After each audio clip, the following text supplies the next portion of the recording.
Good evening, everyone. Hello and hello. It's Finn PF, of course, No Nonsense Whiskey. Thank you for joining me again for another Dram Slam live. A bit off schedule today because usually I've been doing every sort of 2 weeks, but there's two reasons why I'm doing that today.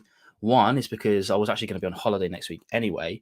The second one is that my guest tonight was in our time zone. He's in the UK, and I couldn't miss up the opportunity to talk to this guy on live stream. So hopefully it fits in with everyone's schedules. We've got a few people in already. We'll say hello to the chat in a moment. But we've got a great guest today. I'll do my quick intro and then we'll say hello to the chat and then we'll bring Cameron in. So let's do the quick intro.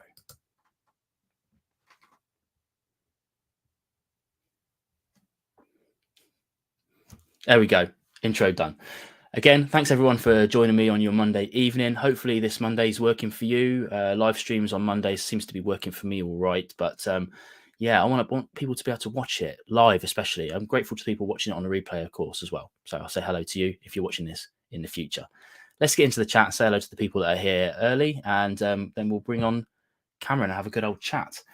So yeah, first of all, we've got Whisky Shared in. He's going to be Spanner in tonight, so yeah, be on the best behavior. Hopefully there won't be anything too serious going on, so yeah, hopefully you won't have too much of a job. We've got Skinny Boy Barbecue in, my friend Mike. Of course, if you're into your whiskey, you're probably into your outdoor grilling, so make sure you go and check his channel out because he's doing really well right now, actually, really well, so needs the support. Codger's in, thank you very much for joining the stream, buddy, giving up your Monday evening to have a chat with us. Whiskey Straight Al, of course, thank you very much for coming in. Again, another great channel. And I should have said that about Whisky Shared as well, of course. All great channels. Please do go and check everybody out like that. Andrew Butler's in. I think you're going to enjoy this one. If anyone on this chat has tried any lime burners, it's definitely going to be Andrew. Hopefully you're going to find the chat interesting today. Alan Newland's in. Whiskey at noon. There you go. That's good. That's kind of what I tried to do with this. The time works for me. 8 p.m. works for me. But obviously I can't catch everyone in the world. So I'm grateful for you for giving up your lunchtime wherever you are. I imagine you are West Coast. We've got Danny Keenan in. He says good evening to everybody.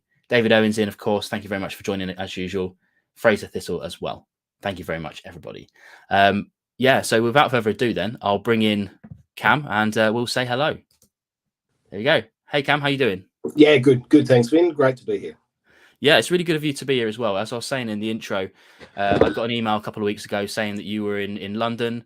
Do I want to meet? Unfortunately, I couldn't meet you in person just because of childcare and things like that. So it seemed like a perfect opportunity to do a live stream with you. So thank you very much for giving up your evening. You probably could have been doing something else with your evening, but thank you very much indeed.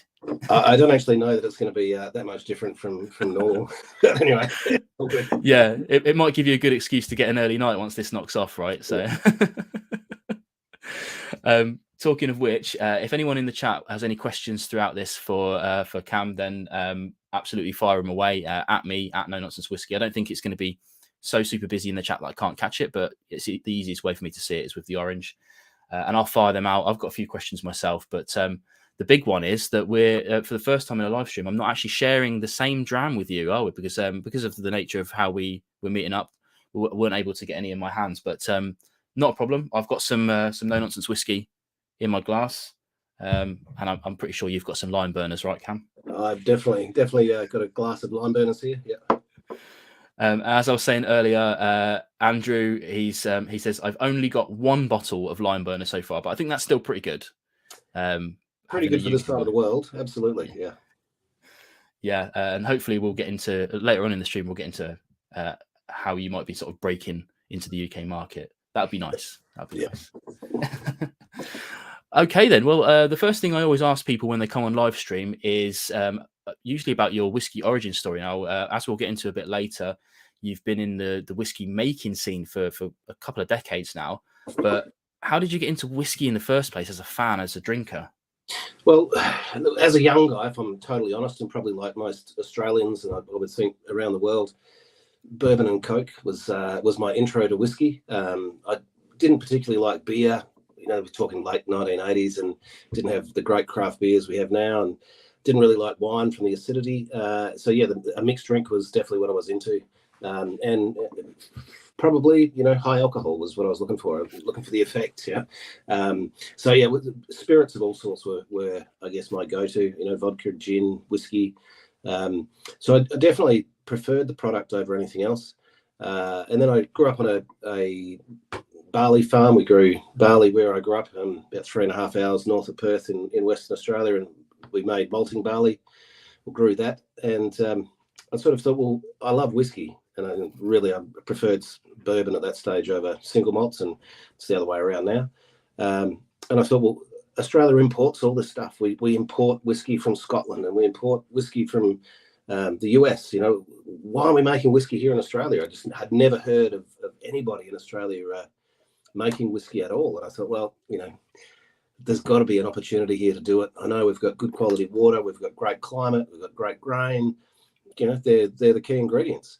I was talking to my dad about it one day, and he said to me, well, your family back in Scotland, they had an illicit still. They were making illicit whiskey, and they had a water-driven flour mill, which you'd be using for grinding.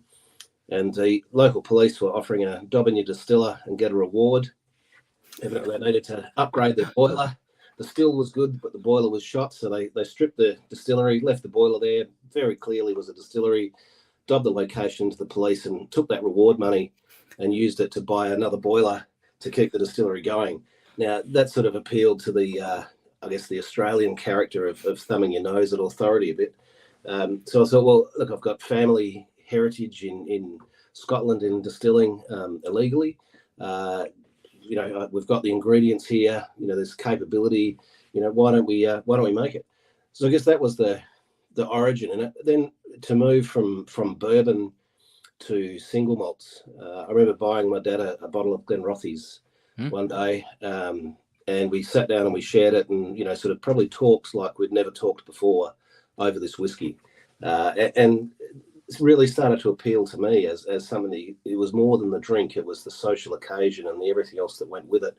And whiskey seemed to be this great enabler of a connection. So yeah, from there, single malts became my favourite, and journeyed the world. Did 16 years of research because I was I grew up barefoot on a farm, failed high school. Later on, went back and became an accountant and then a lawyer, and hated those jobs. And thought, I want to do something fun, and making alcohol appeared like a good thing to do. Yeah, absolutely. I like the history of you being an accountant and a lawyer as well, because I think that from what I've seen of Lime Burners and the sort of whole company in its entirety, is your attention to detail seems to be the kind of backbone of it all. And I wonder if you got that from your history of your career, or if you were just naturally, because you were like that anyway, that you fell into those careers. No, look, I think you're probably right. I haven't considered that before, Vin, but certainly our attention to detail is key, right? And that's it's something that we really, you've got to make quality. It occurred to me very early, I am never going to compete with anybody on the basis of volume. Like there's no way. It's going to take us 100 years to get to that point. So we're all very much then about quality. We want to make the very best we can. I didn't want to copy Scotch. I didn't want to copy bourbon. I wanted to make an Australian whiskey. So to me, it all came down to attention to detail. Because fermentation temperatures, grist size, the pH of the water, all of those things influence the whiskey and the spirit that comes out. So yeah, attention to detail. Maybe it is from being an anally retentive lawyer to focusing on how we're doing our ferments. So I think there was definitely the legal skills helped set up the distillery for sure. And in fact, when I set my first distillery up, I was in a business incubator. Had 150 square meters. That was it. So tiny little space. And in Australia, in those days, you had to apply to the tax office for your distilling license, and I had to pay $100 bond, so 50 quid bond thereabouts for my license to distill. And then they sent out a federal police officer and a tax inspector to come and tour my distillery. And I was like, well, it's not big. It's like 150 square meters. Anyway, they got there, and then they said to me, can you teach us what it's about? Because we don't know. Right, I'm teaching the regulators how a distillery works and how we capture the data and all that sort of thing.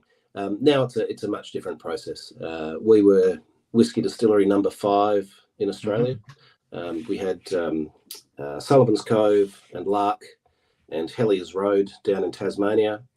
Then there was Bakery Hill in Melbourne, and then myself. So yeah, number 5. Now I just saw some figures last week: 650 distilleries in Australia. Ooh. Which is nuts when you think. I think the US has got 2,000, but 350 million people, and we've probably got 25 million and 600 of them. A lot of them are focused on gin and white spirits.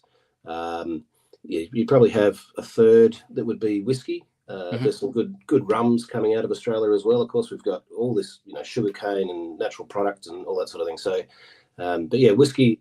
The nice thing about the Australian whiskey industry is it's as it is globally, it's very collegiate. Everybody wants to help each other out, and that was exactly what I experienced, going and knocking on doors. And in fact, I went up to Arran Island and worked with Gordon Mitchell up there, who's since passed away, and hope he's doing well. But again, that very open arms, wanted to teach us and really said to us, look, I just want you to make good whiskey. So from that point of view, it occurred to me that we had to have attention to detail. If we missed that, then I'd just be making, bland whiskey or so-so whiskey. And I was like, no, if I'm going to do this and risk my house and everything else, I want to make it good. Yeah, absolutely. I mean, that brings us to sort of like 2004 then, doesn't it? When you actually opened the first distillery, because you've got a couple now. Is it 3 or 4? Is it you have now? Yeah, three too many. Not too many. First distillery was Albany, and so I had 16 years of research in making whiskey and tasting whiskey and learning.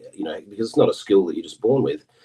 So 16 years of research. I drove about 10,000 kilometres around the south of Western Australia, looking for the right location to set up a distillery.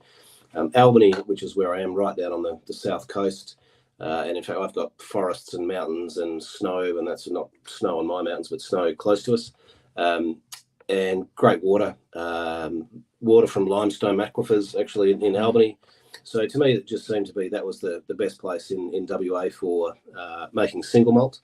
That was the first one, 2004, in the business incubator. 2007, moved to our own custom-built distillery, which is on the edge of a place called Princess Royal Harbour.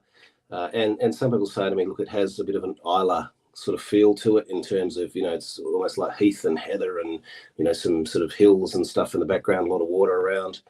So that was the first one. Then Margaret River, so famous surf and wine region, set up a distillery there to make gin, so purely a gin distillery. And then an opportunity came along, actually, about 60 kilometres north of Albany. There's a mountain range called Parongarup, supposedly the world's oldest mountain range. I don't know, but that's what I've read. And I managed to buy an old winery there. So it was a custom-built alcohol manufacturing facility. It had been sitting vacant for sort of 3 or 4 years. 3,800 square metres of factory space, 10 metre tall. Everything works on gravity. So if a drop of water goes on the floor, then it's off into drains on gravity. 20 acres or 25 acres. And the opportunity came to buy that place. And in fact, I was only buying that property really for barrel storage, because at that stage, all of my barrels were in Albany, and I was going, it's all my eggs in one basket. There's a lot of risk with that. So then looked at this other property, and a couple of stills came my way. And all of a sudden I was like, let's set up another distillery then, because 2's not enough. But it actually allowed me to do some volume. And probably the biggest issue with Australian producers, except for, maybe Starwood and Archie Rose and a couple of the other bigger guys, is that they're very small scale, production. In Albany, my wash still is 1,800 litres. My spirit still, in fact, we sort of 3 years ago doubled the size. So we've got 1,000 litre spirit still. Short, fat, squat stills, all copper in my spirit still. Downward sloping line arms, because I wanted to have a heavier, oilier sort of new make spirit. And then Parongarup is much larger in scale. It's I've got 3 stills there. 4,000 litre pot still, which has got the swan neck on it, goes up to 9.5 meters. So it's allegedly taller than Glen Morangi's stills. I don't know about that, but and change the line arm angles to create a slightly lighter flavoured spirit. And then we've got a frilly still out of Italy, and I think they've manufactured stills around the world for people. So that came my way, actually secondhand, both of those stills. And then we've got a third still there. So that the frilly is a pot, steam jacketed pot, onion head, then over into a fractionating column with 4 plates and a deflameter at the top.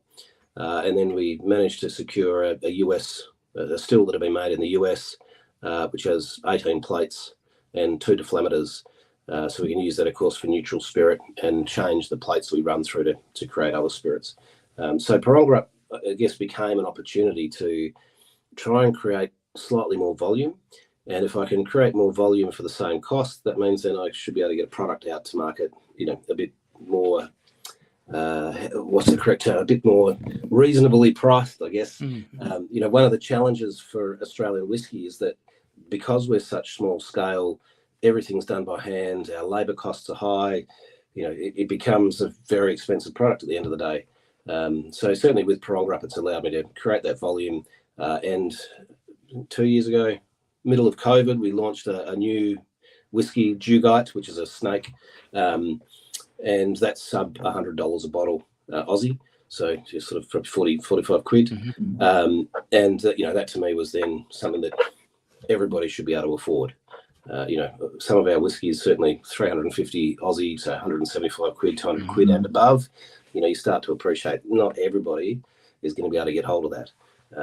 So yeah, that's sort of been the journey. I've got another cellar door up just out of Perth, so trying to have some capacity to access to capital city markets. I think now we employ 65 staff. So grown from one part-timer. It was my second gig was distilling. I was still working full-time as a lawyer, and essentially the law firm, I ended up with my own law firm with 7 lawyers in it. That was the cash cow that was the cash flow for the distillery. I closed my law firm in 2020 and semi-retired, I guess, as a lawyer to follow my passion, which is really spirits and whiskey.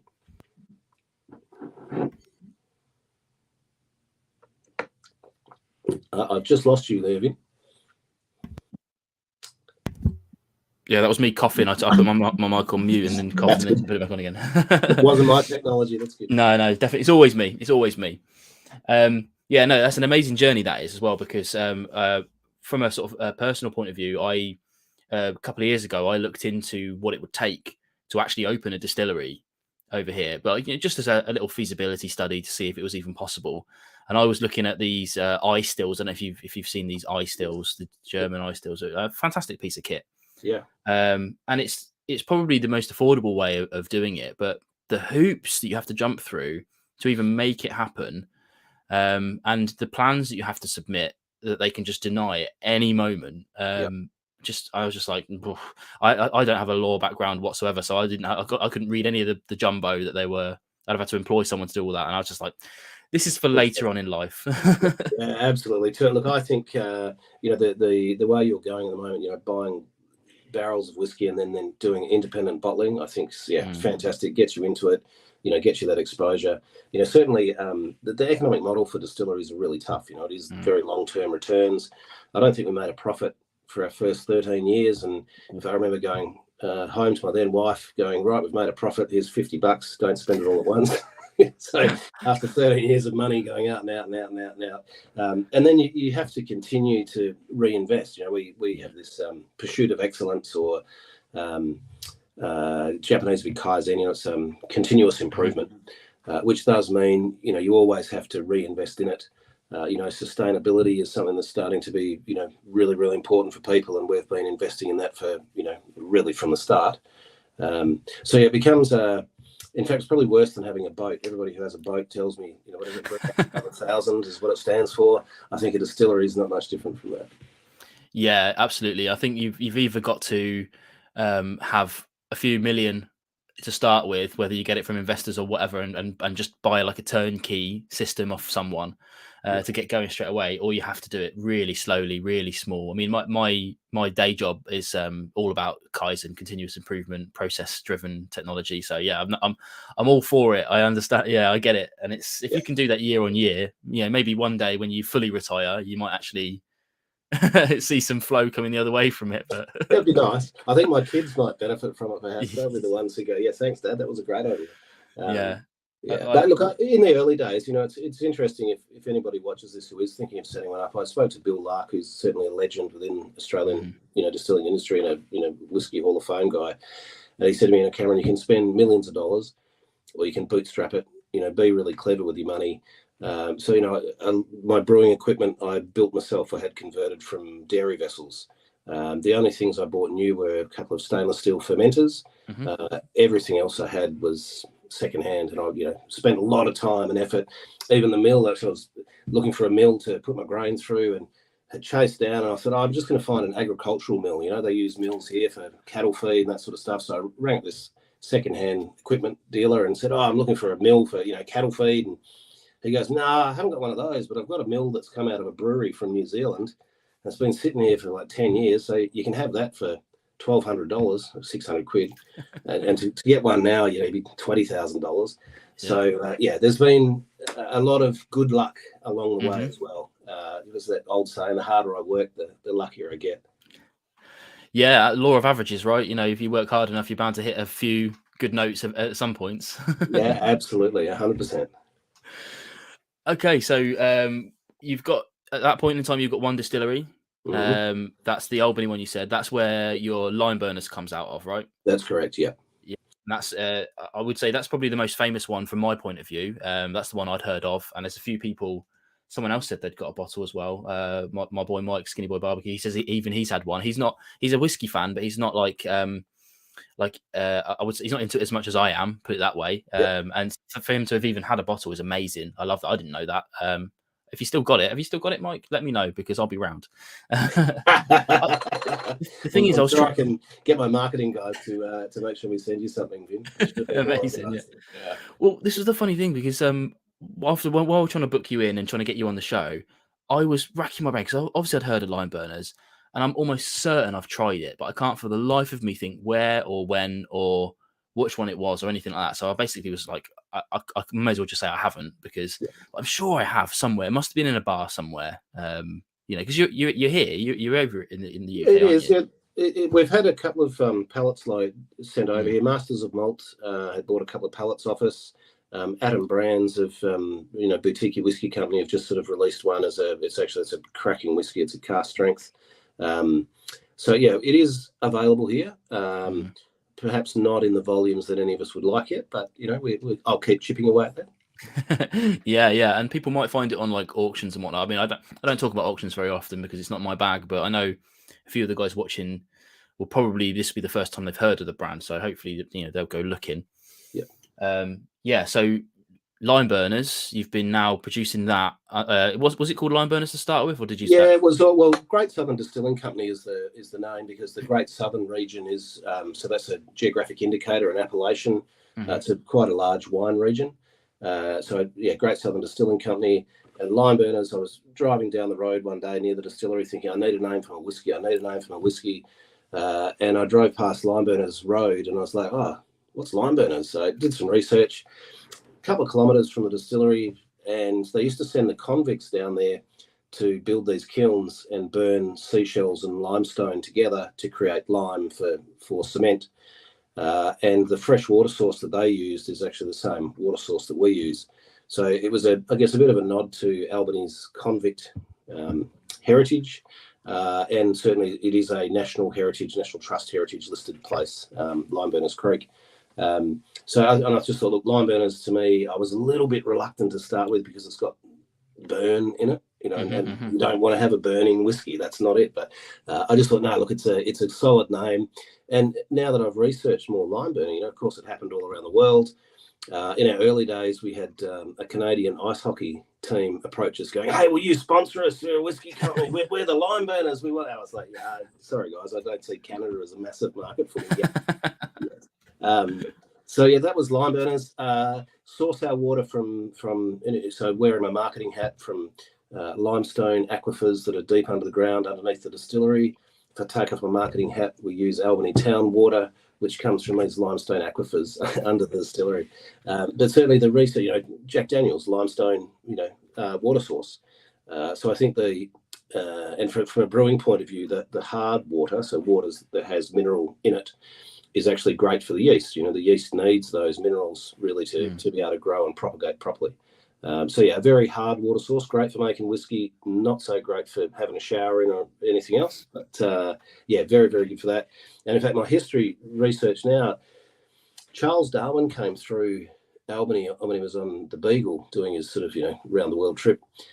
And his comment about Albany was something like, it's full of pissed idiots and I can't wait to go to the place.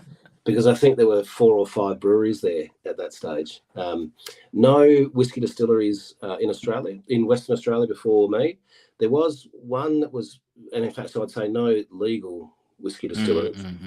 There was one in Perth on the banks of the river, and there's a big Emu Bitter brewing company they were making whiskey, but they had no license to do it. And this is back in 150 odd years ago. And they wrote to the Colonial Office in London going, we want permission to make whiskey. We want permission for a whiskey distillery.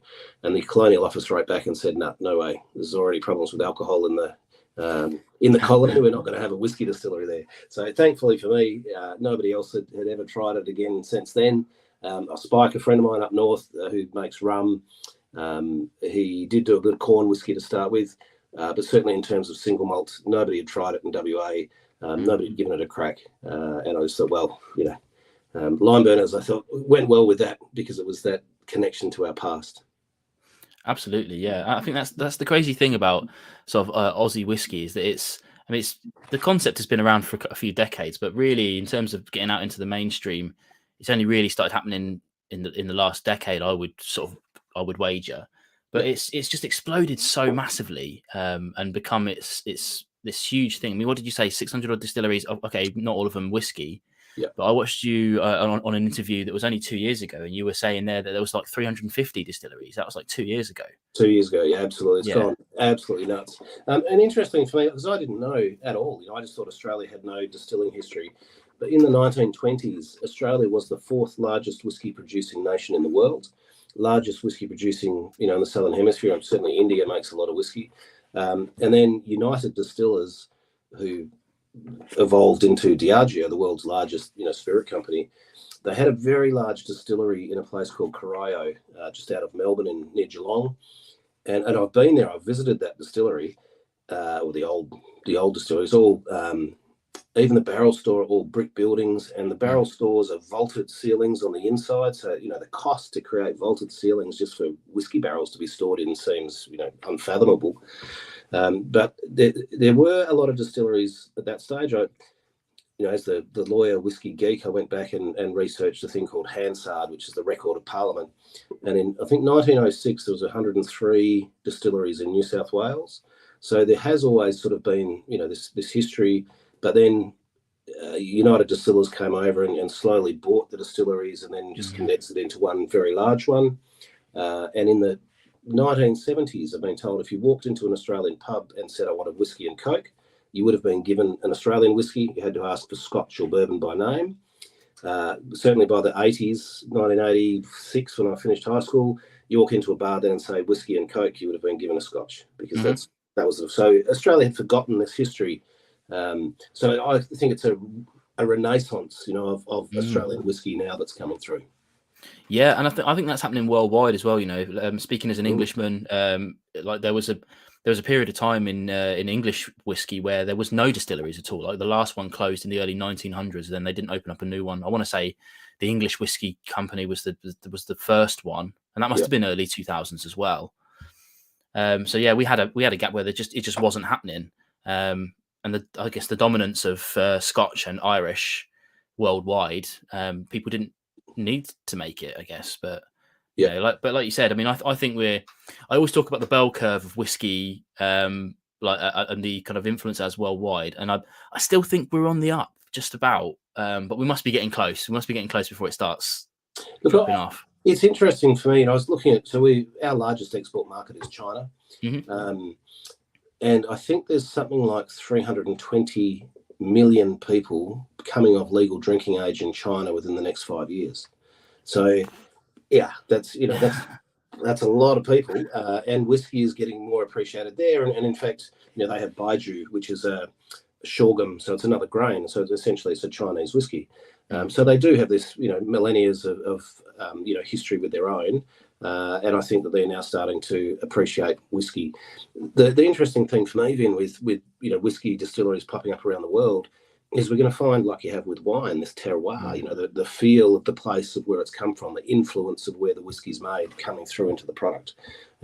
So yeah, look, there will be, I think you're right, there'll certainly be a number of distilleries, I fear, that will end up closing because the economics are tough. But from a whiskey drinker's point of view, there's more whiskey available now than there has ever been. So, what a great time. Let's celebrate. Yeah, absolutely. I'm fully on board with that. I bought this new shelf behind me fairly recently, and I'm nowhere near filling it up, but I bought it because I was overfilling my last shelf. So yeah, that's the challenge now, is to buy it more than I drink it, so that fills up and I can fill some of these little gaps. Yeah. But yeah, like as long as you don't replace Darth Vader there, though, I think. Oh no, yeah, that's a little light that is now. It's got a little lightsaber, so that stays up there for now. Because yeah, definitely going off topic, but I used to have a TIE fighter that was in my background. But one, I haven't built it since I moved house, because I tried to build it recently, but having a 2-year-old, I do not have the time to spend building that. And 2, it doesn't actually fit in the cube. So I'll have to sort of mess around with the bricks a little bit to make it happen. But yeah, soon enough. Be easy to put bottles of whiskey in there, I think. Man. Absolutely, yeah. And there's a few ones, like I've got this side here. That's my new make shelf, which doesn't need to be there. I can get rid of that. And I've got. So that's interesting, Ben. What's your view on new make then? Love it. Yeah, love it. I've got lots of good experiences with new make. Some bad ones as well, because like I always say to people who watch these live streams, they'll know that I say this a lot, but your new make needs to, as you'll know, needs to be designed for what you're going to do with it in the barrel. So some new makes don't taste too great, but then they're designed to spend 2 decades in wood. So they're not designed to taste good at the start. Whereas some that need to taste good after 3 years, they need to taste good after 0, because Absolutely. You're not going to be able to impart that much into it. Yeah. But yeah, so I've got a few up there that I really enjoy. My favourite new make story is at Penderyn in Wales. Yes, yeah. And they using their various stills that they have, they can produce new make of 95%, something like that. Right up there before you have to start going into molecular sieves and stuff like that. Yeah. Yes. Yep. And they allowed us to try it, but what they said we had to do was dip our finger into it rather than sip from it. And one of the guys on the tour said, I don't want to dip my finger in that because of germs. And we were all like, mate, there's nothing surviving that. Yeah, nothing at all. You're okay. That's actually a funny one. During COVID, we became a hand sanitizer manufacturer. We're making high strength alcohol. And at one stage, people just could not get hand sanitizer. And a guy came in. We had an expression called darkest winter that was 65.8% or something at the time. And this guy came in, it was 190 quid a bottle. And he bought a bottle of it. And I said, okay, thanks for that, love it. And he goes, oh, mate, it's hand sanitizer. I was like, what? He goes, I'm going to use it as hand sanitizer. I was like, you crazy? Anyway, yeah. All the good stories and experiences we have along the journey. Yeah, and it's obviously the last couple of years has been an interesting one for a lot of people, but yeah, we seem to be on the other side of it now. As far as my personal experiences, we seem to be on the other side of it. Yeah. Before we move on to my next question, the couple of questions popped in, not really questions necessarily, but the first one from Codger says, Cam can admit that you're actually in the UK for the Ashes rather than anything else. Are you managing to go and see any? No, I'm not, unfortunately. I'm here. Look, I love the UK, and I've spent a couple of years in London working, and come back and visited a few times. I've got a friend of mine who's over on secondment at the moment, working here for Australian government. So I'm on my way to the US, and because I live on the west coast of WA, it actually worked out to be cheaper to fly WA to London, London to Chicago than it did to go Perth to Sydney, Sydney, Chicago. So I sort of thought, right, I'm going to put on a week of leisure time and go and do a little bit of whiskey tasting and see what's happening with the market here. It's because we're so removed, it's hard to see where things are at and how it's going.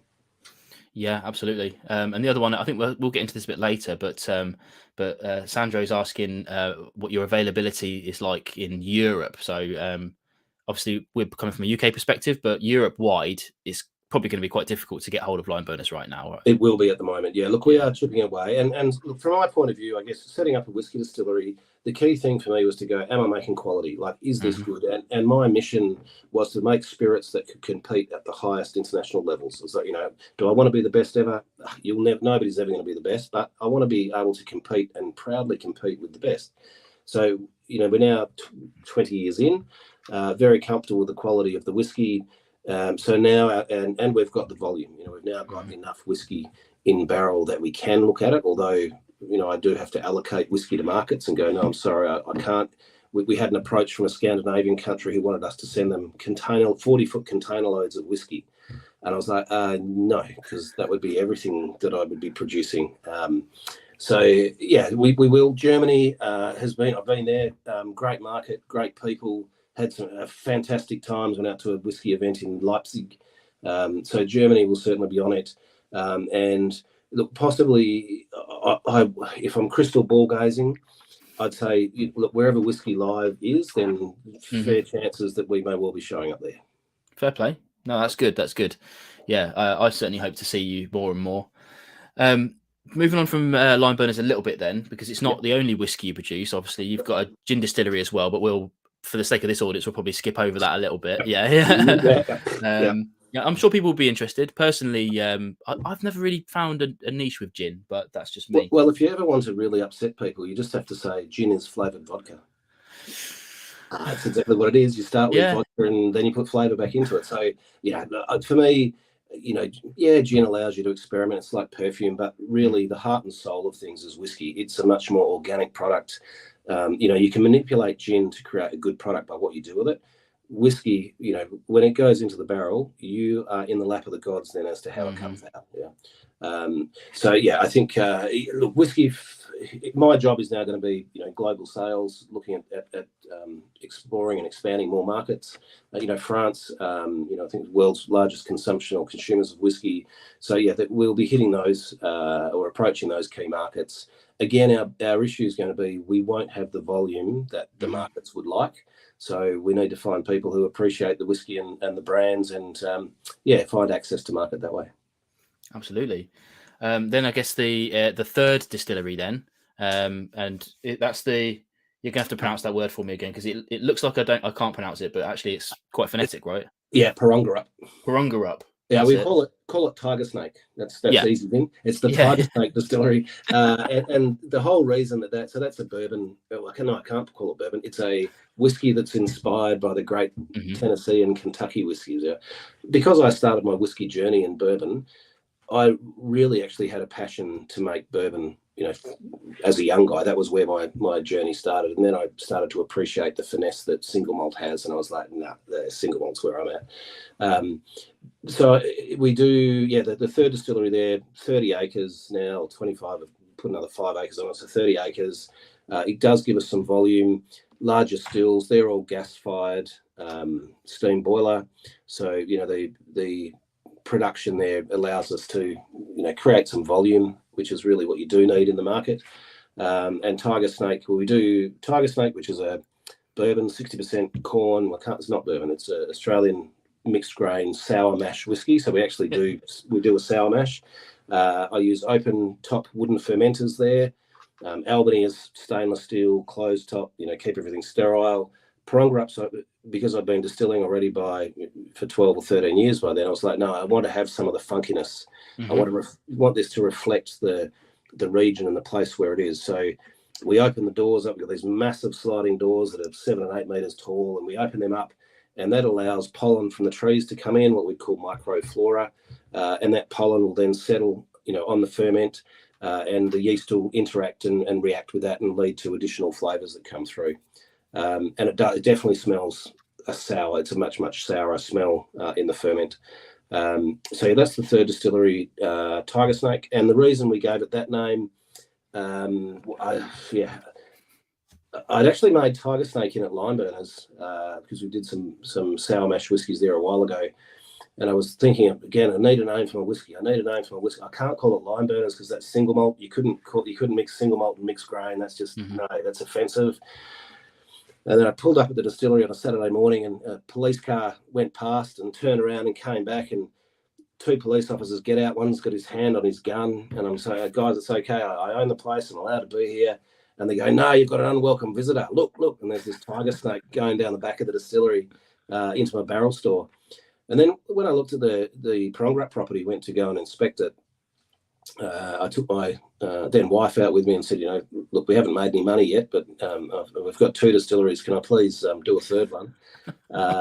And she inspected the property with me, and then she left with her kids, and this tiger snake crossed her path on the way. And she said, look, I think that's a bit of a sign. You want to make that for part of your sour mash.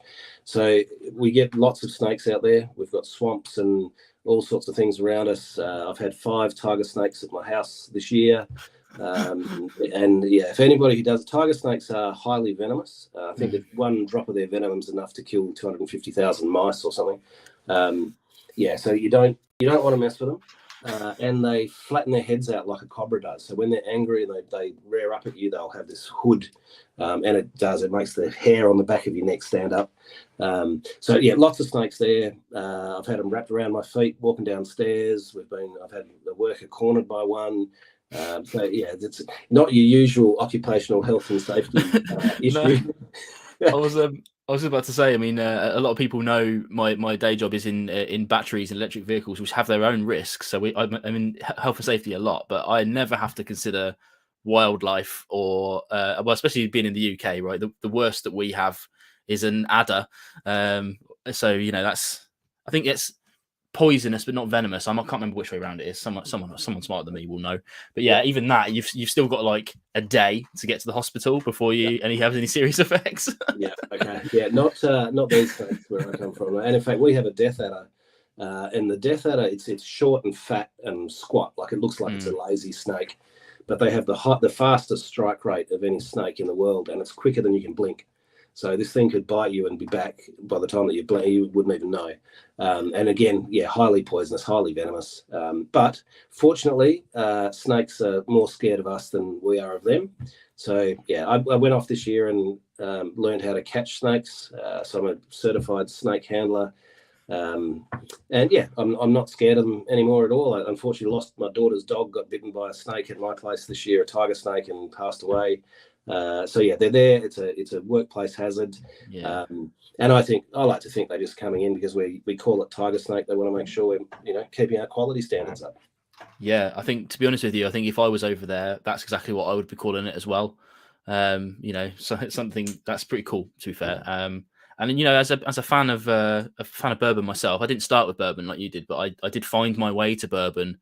Yep. A few years ago, and absolutely loved what I found. Would love to explore it more, but it's hard to get good quality bourbon in the UK for a good price, as all exports struggle with. But yeah, so that's definitely one I'll be interested on seeing on shelves over here as well. Is it Dugite or Dugite? Dugite? No, Dugite. Dugite, yeah. Dugite, yes.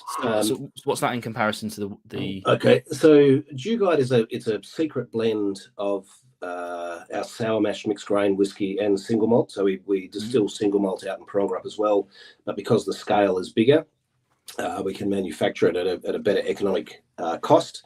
So Dugite was, of course, the tough thing with coming out with a new cheaper brand cheaper product, after being in the market for 14 or 15 years, was, we can't affect the existing lime burners, because lime burners are still made very small batch, very bespoke, huge attention to detail, which we have everywhere, but the larger volumes with Dugite. So Dugite is our whiskey that's sub 50 quid a bottle, which is still expensive by many standards, but for me that was sort of trying to make a whiskey that would be more available to the everyday person. Yeah, fair play. Yeah, excellent. Again, hopefully it makes its way over here at some point. That'd be great. Yeah. Look, it is a cracking whiskey. I mean, look, we've been very lucky. Our very first whiskey we released in 2008, sent it off to the London International Wine and Spirits Competition, which to me is a bit like the Olympics of spirits comps. 2 judging panels. To get a gold, you've got to have both panels give you a gold, that sort of thing. So our first whiskey released ever, we picked up a bronze medal, and I was like, that's fantastic, that's great. We've had a number of medals from IWSC since. In fact, we were the first Australian spirit to get a gold medal. So yeah, that, I guess, continuous improvement, the refinement of the products, now getting into whiskies that are slightly older. And this is an interesting topic for me. I went to a bar in Washington, D.C. called Harvey Rose. No, Harvey Fry, Jack Rose. And I think they've got 13,000 bottles of whiskey, right? It's 3 stories and stuff everywhere. And I met Harvey Fry, who was one of the 2 owners and founders, and he's since passed away. And he was great to give us some time. Big beard, looking like Father Christmas. And I said to him, he'd been in the industry for 70 years, right? So 70 years of whiskey. And I said to him, okay, what are the 3 key things? Because when I meet people, I think I can learn from everybody. Like every single person you meet, you can learn from. Mm-hmm. And he said to me, look, number 1, a young whiskey can be a cracking whiskey. Mm.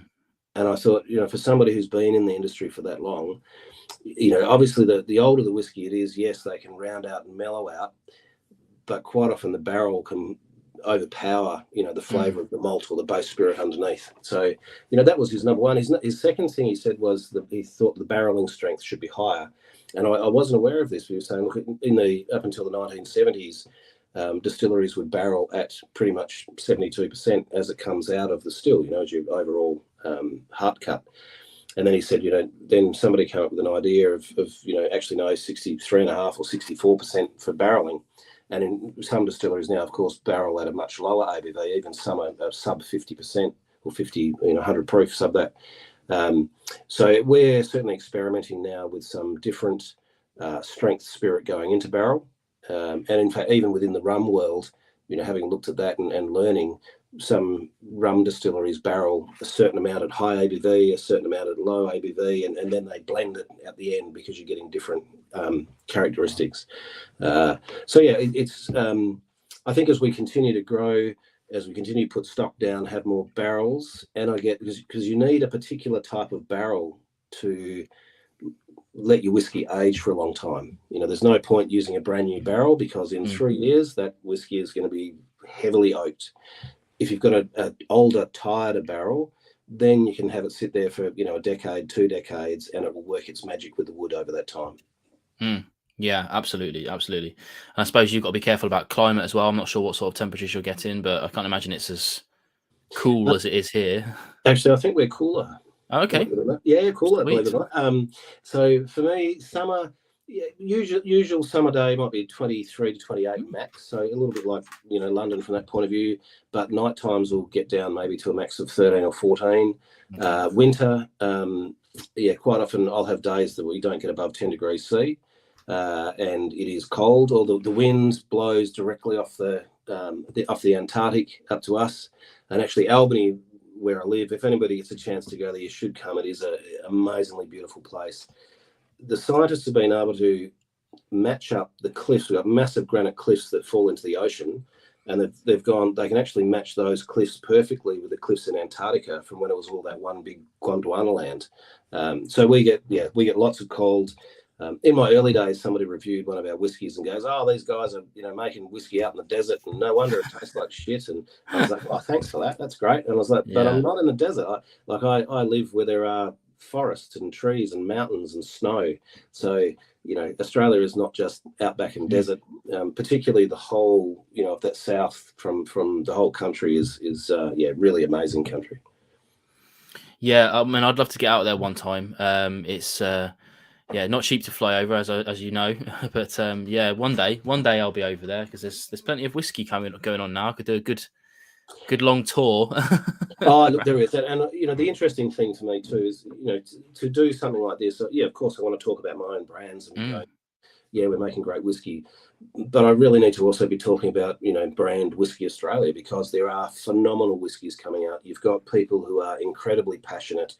And somebody said to me a while ago, and look, I don't know whether this is true, and I don't speak ill of anybody, but somebody said, "Look, Cameron, we're probably making whiskey much more like Scotland and Ireland would have made whiskey 100 years ago, because it is smaller scale. There's no computers involved in 99% of the distilleries. It's all by the sense of the distiller. Whereas you start to get the lawyers and accountants involved, and they start to be economic rationalists, and let's put a computer in and PCM this to control, manage it, and do all that sort of thing. So I think what we're getting out of Australia is incredibly artisan whiskey, and most people, in fact, I haven't met one who doesn't have that same sort of attention to detail and passion for product. So Australia is, we'll never replace Scotland and Ireland at all. You can't replace hundreds and hundreds of years. And the important thing is we're not trying to replace, we're not trying to copy it. We're trying to go to the world, here's something new and different, and let's enjoy that. So I think there will be, other great Australian brands coming out. I could name, a dozen at least that, are international award winners of really credible competitions. So Australia, I think, is a bit of a place to watch, for whiskey in particular. Definitely. Yeah, I've definitely got my eyes on it because as a whiskey drinker who's fell down the rabbit hole, much like yourself, I imagine. But I found myself never really buying the same bottle twice because I'm all about the exploration. And when someone says try this, it's new. I tried talking of boutique a bit earlier. I tried a buckwheat. I want to say it's German. I can't remember now off the top of my head. And I mean, to be fair, I didn't really like it that much, but it was the exploration of it was really good, really interesting. Yeah, there's a lot of that going on, within Australia. People are experimenting with, different grains and, a whole lot of other things going on. And as one guy said to me, he goes, look, the Scots and the Irish have been doing this for centuries. They will have tried everything, and they've got a winning formula, single malt. It's works, and it works really well. So, we do our own peating. We do some of our whiskies. We'll have some slightly roasted malt in it. Not, for me, you taste in parts per billion. So, a 1% or a 2% can make a massive change to, how a whiskey will taste coming out of the still. So I think there's going to be a lot of experimentation. Australia, in some ways, people think it's a bit the Wild West of I can do anything I want. And the rest of us are going, no. You've got to make whiskey. You've got grain. You've got water. You've got yeast. You've got a barrel. And then the final one for me is time. I think that time that you have, the product changes in barrel over time. You cannot shorten that or, force it. You have to let time happen. Yeah, absolutely. I mean, I've got a brand that I've spoken to a couple of times. They're doing rapid aged whiskey, and I mean like 9 days aged in this reactor they've got. And don't get me wrong, it's great. There's a bottle sitting around there somewhere of Peter's stuff, and it is good. But no matter how, I mean, they've done some significant research on what happens chemically over 2 decades in a cask, and they're trying to chuck in enzymes and things to make that happen quicker. But you can still tell, you can still tell that there's something there that isn't age. And when you try something that's like 2 decades old, 25-year-old, like grain or something like that, yep, you just can't replace that kind of quality. As somebody said to me not long ago, and they've been in it was a Cooper, barrel Cooper, who's been a Cooper for over 40 years. He said to me, Cameron, you can't cut corners in making booze, whether it's wine or whether it's beer or whether it's whiskey. You can't cut corners. You need to do things properly, and time is one of those things. Look, there is certainly a bit of a challenge, and it happens every couple of years where people want to say, let's get rid of the age requirement on whiskey, and resoundingly the distillers are going, no, absolutely not. This is a key requirement of the product. And I mean, it is, as it's law here, it's law in Australia too, which is not to say that you can't make a great product on a shorter time frame. It's just not whiskey. It's a I'd be saying it's a malt spirit or a grain spirit or something, because it's not whiskey. You need that evolution of the molecule interacting with the wood and everything else going on. So there will always be pressure because it is an economic barrier to entry. The time is it makes it a tough business model, but there's also proof in the pudding that it creates a fantastic product at the end of the day. Absolutely. I was going to talk a little bit about sustainability with you as well, but actually Sandro's asked a question which is kind of leans into sustainability a little bit, which is about the peat bogs. Now, I know I've watched you on an interview talk about Australian peat bogs, but he's asking specifically, are there peat bogs in Australia? And it turns out, yes. Yes, there are, absolutely, yeah. In fact, so I was in my distillery in Albany, and this soil scientist, a guy called Tim Overhue, comes in. He works for the government, and he's a giant man, 6'4", 6'5" or something. Anyway, Tim loves his whiskey, and he goes, Cameron, I know you want to make whiskey with peat, and I know you're talking about the Porongarups, where my other distillery is. I know you're talking about there for peat. He goes, that's the wrong peat out there. I said, really? He goes, yep. He said, you need peat from over near Walpole, which is probably an hour's drive west of where we are. And then he said to me, I'm going to a farmer's field day. He said, do you mind if I get up and say, hey, anybody got a peat bog? I know a distillery looking for some peat. And I said, mate, thanks very much. Go for it. So sure enough, a week later, I get a phone call from this farmer, and he goes, oh, I've got peat. Yeah, I've got so much peat. Come and have a look. So I went down. He probably has 5 square kilometres of peat bog.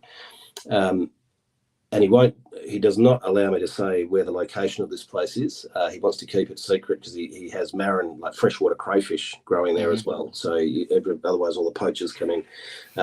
So I went to see him, and this beautiful place, this peat, incredibly dark peat and deep. Like the peat bog is probably about 4 meters deep from the top of the peat bog to the bottom. And we use such a small amount, when we do our peat, because we don't do all peated. So, it would last us hundreds of thousands of years. So we had an agreement with this guy. I said to him, do you want some money for the peat? And he goes, well, he said, I've had people buy my peat to use as mulch on a garden, spread around in the garden. He goes, and, I'd get about $20 a trailer load. I was like, oh, right, okay. I said, look, I'm pretty big on barter. How about your whiskey drinker? Oh, I love my bourbon. I said, oh, no worries. I've got Tiger Snake. So he tried it. He said, oh, yeah, I love that. So we came up to an arrangement with this guy that I would grab truckloads of peat, small trucks, but truckloads of peat, in exchange for bottles of whiskey. Nice. So that relationship has carried on for quite a while. And then the soil scientist came back to me, and he was like, oh, I know you've got the peat. This is great. And then he starts telling me about the history of the peat bog. And he's going, look, it's a Cretaceous period peat bog that was actually a coastal peat bog from when water levels are even higher than they were, are now. I was like, wow. So it is, it's totally unique, very different from peat, of course, you'd get in Scotland, because the vegetation is different. Peat is decomposing vegetable matter. And in fact, because Australians don't understand peat, people are like, well, who's peat? Who's peat? It's like, no, peat is this decomposing vegetable matter. And we have very light floral characteristics at the top of the peat bog. And, the Scots would say fog, yavi, and peat in the 3 layers. At the bottom of it, very heavy plasticine-y, sort of petrochemically type smells. And I'll explain to people that this process happens over hundreds of thousands of years. And if you kept applying, pressure and heat, it would become coal. And then some of it, if you kept applying pressure and heat, would become a diamond. So, instead of us allowing it to sit there and become diamonds, we're putting it into whiskey and drinking it. But it certainly is unique from that point of view. Nobody else has access to the peat bog. We actually now pay our farmer a license fee every year to have exclusive access to it, which keeps him happy and keeps us happy. But it is, we're probably drinking some dinosaur pee mixed in amongst it also. I don't know, but very, very different because of the plant material that's sort of gone into the swamp and then has become the peat over time. There are a lot of peat bogs around Australia, particularly on the sort of the southern coast, or that the southern areas. Much more than the north, because that's a lot drier, and you need the right temperature and pH and lack of oxygen and everything else to create it. So the Tasmanians, they've got some peat bogs they've got access to. The guys in South Australia have peat bogs, and this is one of the things I'm really looking forward to, is then sort of exploring the different nuances that come from peat. From in wine they talk terroir. To me it's the same grain. And I think Waterford in Ireland have proven now, they've had scientific research to prove that different grain from different paddock tastes differently. And I was like, well, I could have told you that as a kid when I grew up on a farm eating handfuls of grain as we're harvesting. The peat we have is less punchy in the face. It's a much more softer, balanced, well, I wouldn't say it's a softer, more lighter floral characteristic as a general term.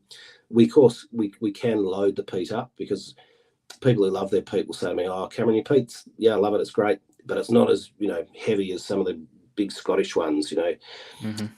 So I was like, right, we'll fix you then. So we've done some where we smoke them for a lot longer, give it exposure to a lot more peat smoke and peat reek, which is translated through into some really heavily peated whiskies. Nice. David Owens just asked us a quick question as well. Going straight over to Scotch. Basically, have you got a favourite Scotch peated whiskey? Well, it was interesting. I ask everybody this. I'm sort of like, what is your gateway peated whiskey? You know, which is the whiskey that was your gateway? For me, it was Lagavulin 16 was the first. Yeah, I had looked at a couple before. Like I'd looked at Lafroig and I tried it, and I was like, oh, I don't really like that. Then I got the Lagavulin 16, and I was just like, wow, actually, that's really beautiful. Now I do. I like my Lafroigs. I like my Ardbegs. I like all of them. Kalila, Kalila, I love. So yeah, probably Kalila would be my favourite Scottish peated whiskey. But that said, whiskey for me is very much a drink of the time and the moment. I try not to remember the flavour of a whiskey. So, I don't want to be able to walk into a blind tasting about it. Go, yep, I can tell you exactly what that is, or what that. Of course, you can on some.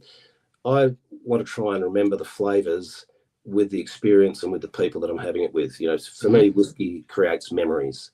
And it brings back memories. It jogs your memory of things. There are some peats, and in fact, their own peated whiskey. But some peated whiskey I've just tried recently from Scotland. It reminded me of being in kindergarten, biting into plasticine and getting this heavy oil, and I'm like, right, so I get this incredible memory coming back. So yeah, look, it's hard. Look, Lafroig quarter cask, I actually really quite like that. No age statement, relatively young, high punchy peat level. Highland Park, Highland Park, love it. Can I pick a favourite? No. Kalila, definitely like. Highland Park, definitely like. Lagavulin, still again, I'd have to go as the gateway peated whiskey for me that opened me up into the peated world. It'll always have a special place for me. Yeah, a good answer. And I have to say, I mirror you exactly on that. Like my love of peat, it was hard fought for many years because I did not like it to start with. But now I can drink, like stuff that tastes like ashtrays and find some enjoyment in that. Yeah. But yeah, and just like you as well, it's in the moment. There are days where I don't want to drink peat at all. And there are some days that I fancy something just a little tickle of peat, and there are some days that I fancy some real dirt, like earth. So yeah, exactly that. And I'm entirely with you. I don't think I could pick a favourite. At the moment, I've got probably one of the best bottles I ever had was the Ardbeg Corviekin. I really enjoyed that. Yeah, I really enjoyed that because again, like you, I'm interested in those high ABVs. That's Ullydale. I like the Ullydale. That was good. Yeah. Look, there's sort of so many that are out there, and I haven't tried all the whiskies. That's the thing. I certainly I look forward to going to places and trying new whiskies and having new experiences with them. Yeah, 100%. We're a bit over time, but I was going to ask you a little bit, if you don't mind, about your sustainability, because that's I think is a big part of your website and a big part of your ethos going through. But that's huge because for people that don't know, making whiskey is not particularly good for the environment overall. It's okay, you can do it in certain different ways, but that's exactly what I'm asking you about now because it's part of your core mantra, isn't it? Sustainability. Oh, look, absolutely. I mean, even growing up, Australian farmers are very conscious about the environment and how they've been dealing and always have been because we have had salt issues. Too much land clearing, water levels, and salt rising. So it was always front of mind, I guess, growing up on a farm. And then I worked within one of my legal jobs was working within a multinational petrochemical company or oil and gas company who were, very much about sustainability and renewables and all that sort of thing. So for me, it's always a consideration. Look, we have some evacuated solar tubes that we're using for heating brew water out in Prongerup. So I haven't quite got that where I want it to yet, but it's it's there and it's done, and we're working on that. We use sort of the effluent that we have that comes out, because that's one of the biggest issues is what do you do with the effluent? I've got biodigesters that then, effectively I've got a yeast factory at the front making whiskey, and then I've got a bacteria factory at the back cleaning the effluent up and putting it into water that we can then reuse. Our grain, our spent grain goes off to local farmers who feed it to their cattle, and again, We don't charge them for it, but they come back and give us. I think I got half a pig last year from when I butchered whole head of pork. So we do try to incorporate all of that, whenever we can. And using peat is certainly an issue for me because it's a non-renewable resource and potentially releasing carbon. So we are very particular around the way that we do it to maximise the amount of peat reek that we can get out of it with the minimum amount of peat. Barrels, we're trying to reuse and recycle. And in fact, I have a really lovely cooper, a gentleman called Gordon Moore, who started his apprenticeship in Scotland. He's now semi-retired and just comes and reshaves and rechars barrels for us. So again, we're going, to be able to do that, I think helps minimise your environmental impact. So yeah, we always have it as a consideration around renewables. Albany, we've got 25 kilowatts of solar panels. They're driving a lot of the power, and Albany is 70% wind power. So I can't say yes, we're 100% renewable energy, but if you look at it, it's renewable energy there. Parongarups, we're actually just moving, going through the process now to move from gas-fired steam boilers, which are burning fossil fuels, to electric-powered steam boilers, and we've got 35 kilowatts of solar power there, which will essentially run. We use 20 horsepower, 20 kilowatt boilers, so we can pretty much run 2 boilers purely on renewable energy straight from the sun. So for me, I think if we can do that, we can lessen the impact. Then we should all be happy with that. Definitely. And I think I saw on your website that you're aiming for carbon neutral in 2025. Is that still achievable, do you think? Or yeah, look, it is. There's a whole lot of different definitions around what carbon neutral is, and and some people would even say, because we were considering the CO2 that's produced during fermentation. But now they say, well, actually, that's just closed cycle because it's the grain that absorbs that CO2 anyway as a sink, and then you're just re-releasing it back out again. So, it's a bit of a net zero-sum game. We've done a whole lot of stuff around packaging. Personally, I hate packaging. I think packaging is a shocking industry for environmental, and they're all going to hate me for this. But, I just think, I'm with you on this, to be fair. Oh, you get the packaging and it goes in the bin, and you sort of like, well, what a waste for that. So it is a little bit of a double-edged sword, because on the one hand, without the packaging, it perhaps doesn't have the bling that attracts the eyes, that gives you the, oh yes, I want this. But at the same time, we want to go, well, we want to minimize wastage and environmental footprint. So in fact, we used to put things in canisters and boxes and all that sort of stuff, and we've just gone no, because for me that's just waste, and really bad environmental waste. So yeah, we will continue to work on it, and it's always going to be something. Whether we can hit, I think we probably can hit that zero. Our plans are getting advanced fairly well by 2025, and it won't be hard to do. Our cellar doors, are all about minimise waste, reuse. So it filters through the whole company, from our production teams in distilling through to our front of house staff in cellar doors. Amazing. Now, to be honest with you, I think I could go on talking to you all night, but I did say 8 till 9 for you, so I'll let you go very soon. I guess the last thing to say is, in lieu of getting hold of your whiskey anytime soon, unless we try hard, where can we find you online? Websites and social medias and things like that. Yeah, absolutely. So distillery.com.au is our domain name. So you certainly log on there and find us. There are some online retailers where you'll be able to find it and they'll ship it. And we cannot ship to the US, but we can certainly ship into the UK.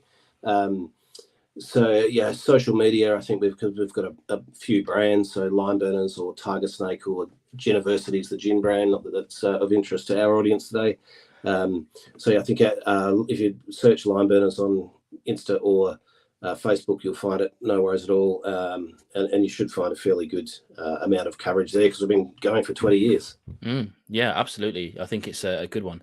So yeah, if anyone has any further questions for Cam, then by all means look up Lime Burners and stuff on social media, and chuck across. Or hopefully somebody will pass buzzing, or email it to me and I'll forward it across. But yeah, an absolutely massive thank you for giving up your evening today, because it's been a really good conversation, really eye-opening to the industry, and it's nice to have someone with quite a lot of transparency about what you do and how you're making things, because it's clear that you are a whiskey fan who has sort of, well, dare I say, monetized your hobby, but hopefully monetizing your hobby. Yeah, I'm in the process. In the process of it, yeah, rather than just sort of like, looking for a niche and just, because that happens a lot. But it's cool. It's cool. Look, definitely. I think the key thing is if you buy a lime burners, I'm never going to release a product unless I'm happy with it. So unless I think it tastes like a cracking whiskey, never going to be put out. We're not motivated by the dollars, because I grew up, that thing. If you love what you do, then the money will flow after that. So I think really appreciate the opportunity, Vin, to have a chat with you guys. And next time, hopefully, we can do it sitting together, sharing a dream. Absolutely, yeah. And again, I would say massive apologies to people watching, because that would have been an amazing thing to do. It was, I just couldn't make it work this time. But at some point, maybe I'll get Dram Slam on the road or something like that, and get some tech. My big old microphone will have to come with me. But you can come and visit us in Australia. Oh yeah, if I do, you'll be on the top of my hit list for sure, without a doubt. Because I love the smaller guys, let's say, because I think you guys, like you said earlier, you're not making things digitally or anything like that. So I appreciate that sort of thing. Yeah, fantastic. Yeah. Thank you very much, mate. Stay on the line for a second while I close off, and then we'll have a quick chat. But thanks everyone for tuning in. It's been an amazing broadcast. Hopefully everyone's enjoyed the stream. Let me know, and hopefully if you've stuck around long enough on the replay, because this will be out soon, then let me know in the comments below. But I'll say toodaloo to everyone for watching, and more reviews coming soon, more Dram Slams coming soon as well. Cheers, everybody.